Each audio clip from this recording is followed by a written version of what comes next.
What is good, everyone? Welcome back to SlabMath, where grading is a math game. In episode 1, I broke down my full PSA and Beckett submission, 40 cards total. Today, we are going deeper. I am breaking down exactly which cards are actually worth grading, what to look for before you submit anything, and the 3 questions I run on every single card before it leaves my hands. Let's get into it. Let's start at the foundation. Base rookie cards. This is where every collector starts, and honestly, it is still one of the smartest places to be. Base Topps Chrome and base Panini Prism rookies of quarterbacks and baseball players, these are the most recognized, most liquid cards in the entire hobby.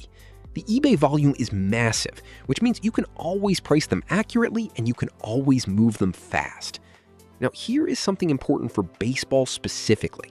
As of April 2026, Topps locked down the exclusive NBA, NFL, and MLB licenses. Panini products are now unlicensed, and their value for rookie cards isn't there as before. New Topps and Topps Chrome football and basketball base rookies are here for the future. For basketball and football, older licensed Prism base still dominates, but Topps and Topps Chrome since 2025 are new rookie base cards that hold as much value as licensed Panini Prism rookie base cards. Both beginner and veteran collectors buy these. That liquidity is what makes them safe to grade. Next level up, retail color parallels. Green Prism, orange Disco, pink, silver, gold. Same rookie card as the base, but with a color that makes it rarer and multiplies the value when graded. Here is why these grade well. Retail packs sit on shelves untouched. Nobody is hunting through a hobby box and bending every card pulling out the hits. Retail parallels come out cleaner, which means better grades. But before you submit any retail parallel, you need to pull the PSA pop report first. This is non-negotiable. If there are already 500 PSA 10s of that card out there, the premium is gone. The market has already priced in the grade. Low pop plus a hot player is where you want to be. Here is a real math example. A raw green Prism rookie might cost you $25. A PSA 10 of that same card sells for $180. Grading costs you another $25. That is roughly $130 in profit on one card, if it grades out. Always check eBay sold at both PSA 9 and PSA 10 before you commit. Now, for people who want exposure to the GOAT market without spending thousands of dollars, retail color hits of legends. Steph Curry, LeBron, Ohtani, Kobe, Aaron Judge. Non-rookie year cards in graded PSA 10s. Think about it this way. A PSA 10 rookie of LeBron James costs serious money. But a PSA 10 green Prism LeBron from a recent year, you can get into that market at a fraction of the cost. Same player, same brand recognition, softer entry point. I will be completely honest with you though. This is a long-term play. Non-rookie year cards move slower in the short term. You are not flipping these next month. You need patience, and you need to believe in the player long-term. For cards like these, SlabMath says patient money only. Do your research on the specific year and set first, because not every non-rookie parallel is worth the submission fee.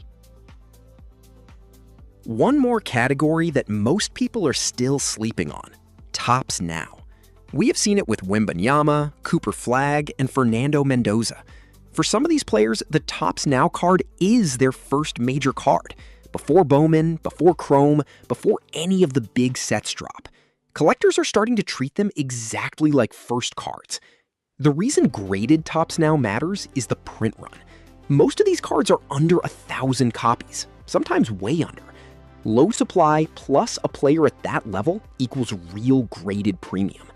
The market for these cards is still forming, which means if you get in early and grade early, you are ahead of most collectors.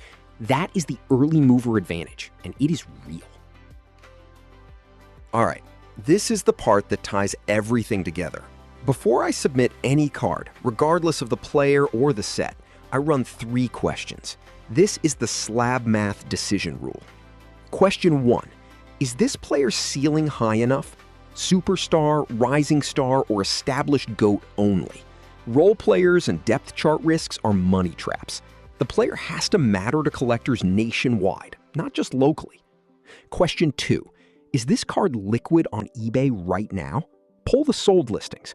If there are fewer than 5 graded sales in the last 90 days, the market is too thin. You want proof that buyers exist before you spend money to grade. Question 3. Does the math work at both PSA 9 and PSA 10? Subtract the grading fee, subtract shipping. If a PSA 9 still puts money in your pocket, you are in a safe spot. If you need a PSA 10 just to break even, that card is too risky to submit. All 3 yes, submit. Any no, hold it raw or sell it raw. That is SlabMath. That is the full breakdown. Base rookies, retail color hits, GOAT market entry, and tops now. 4 categories, 1 framework. Run the 3 questions every time, and the math tells you what to do. Drop a comment right now. Which card type do you grade most? I want to know.